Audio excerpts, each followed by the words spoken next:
Idealno, to je to bilo. To je to. To je to, stvarno, evo, zadnja 2 dana je bilo paranje živaca i od 100 puta provjeravanja prognoze do, ne znam šta bi rekao, stvarno sve se odigralo se stvarno onako kako je trebalo.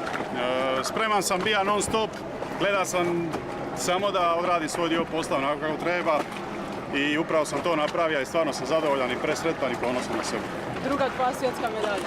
Upravo tako i mislim da ne posljednja, imam stvarno dobar osjećaj, cijelu ovu sezonu sam radio dosta i stvarno sam zaslužio ovu medalju, debelu. Pobjeda u plovu za odličje, savršeno. To je to i mislim da je upravo tako i trebalo biti da se zaokruži ova jedna prekrasna sedmica jedrenja za mene i stvarno briljantna sa, mogu reći, najboljim jedrenjikama. Hvala.